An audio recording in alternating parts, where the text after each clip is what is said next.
And as promised now, Dr. Ben Beard, who is the Deputy Director at the Division of Vector-Borne Diseases for the Centers for Disease Control and Prevention. Sir, I appreciate you being here. Thank you very much. Tell me the CDC's role as we sit here right now in combating Lyme disease or studying it. Yeah, thank you. It's good to be here. And our role really is in, first of all, in national disease surveillance. And so what I mean by that is that we track all the reportable diseases. Lyme disease is a reportable disease. So we track that disease trends, namely primarily the distribution and numbers of cases, so we can tell how that's changing from year to year. The second thing is that we're involved in developing diagnostics, and so that we can improve the diagnostic tests that are available for Lyme disease. And thirdly, we're involved in preventing and controlling cases of Lyme disease. Let's go through each one of those sure. things. You're looking at the numbers of Lyme disease cases. I just read an article that said it is one of the fastest growing infectious diseases in the country. Is that true? Yes. In fact, of the 60 or 70 some odd diseases and conditions that are reportable to CDC each year, Lyme disease every year is in the top 10, if not the top 5. And here in the Northeast, in the region of New Jersey, it's actually the third most common of all reportable diseases. And diagnosis has been a problem, right? People have it and don't know they have it. That can certainly be the case. And the reasons why is that the ticks that carry Lyme disease are very tiny, and often they bite and their bite goes unnoticed. And patients may have the telltale sort of Lyme disease rash. And if they do, then that's actually good because it makes it more easily diagnosed. If they don't have that rash early on, then those symptoms can go unnoticed, or they can go sort of quiet until patients develop longer-term persistent symptoms. So it could be arthritis, it could be cardiac conditions, and a lot of those types of conditions are much more difficult to treat. Are we taking this serious enough? I know you are. As a society, with governments, are we dealing with this problem as much as we should be dealing with it? Well, I mean, from my point of view, we're doing everything that we could, but there's so much more that we need to be doing. With over 300,000 new cases of Lyme disease occurring every year and getting worse and worse every year, clearly this is a huge public health concern. There used to be a vaccine for this. Yeah, right. I know animals still get it, but Lymerix was out there and it was thought to be safe and it was effective and it just went away. Well, it's a long story, longer than the time we have for this interview. But the vaccine in the FDA published Vaccine Adverse Event Report System, the VAERS study, it did look safe and effective, but there were a number of people that complained that they had chronic symptoms, persistent symptoms that developed after they took the vaccine. And so there was a lot of pressure on the company to remove the vaccine, and so they did.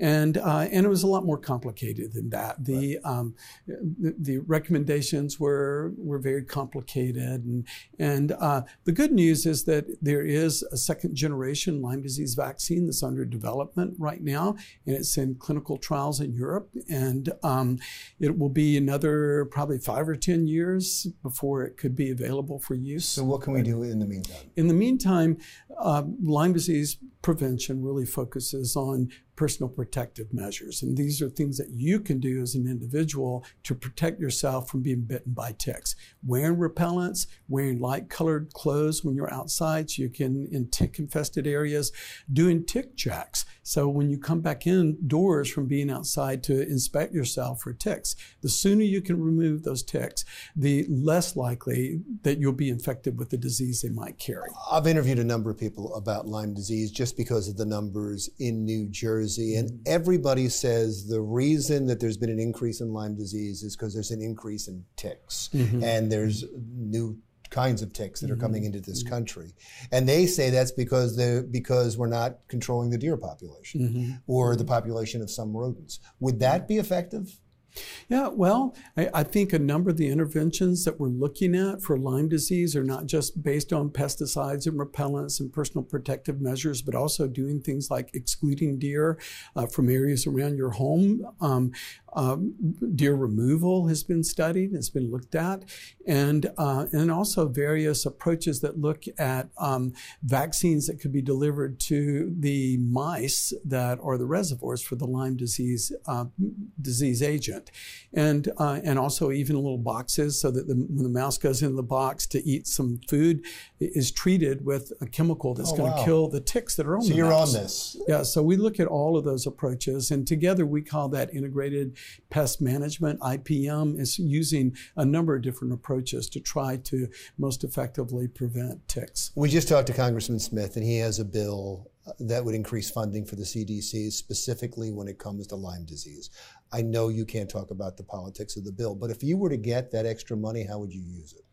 Yeah, well, there are a number of things that we'd like to be able to do. The first is to increase the funding that we make available to states like New Jersey, and so that the state health departments will have more support to be able to do better prevention, better surveillance, all those types of activities, education and training.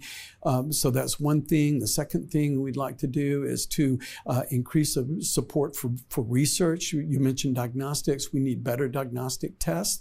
So that's a huge area. And the third area is really just increasing the tools in the toolbox that we have for preventing tick bite. You know, better interventions, better insecticides, you know, just those types of things. And some of the stuff you talked about when controlling the deer population, keeping them away from your home, maybe treating some of the mice and rodents so that they don't get ticks in the first place, that would increase too? If you had more funding, that would be more readily available? Well, what we'd like to do is you know, provide funding to conduct research to develop those tools, to evaluate some of those tools that are already in the pipeline. There are a number of different tools that have been developed: bait boxes, rodent-targeted vaccines, deer interventions, and those need to be better evaluated so that we can make recommendations that are really based on strong data.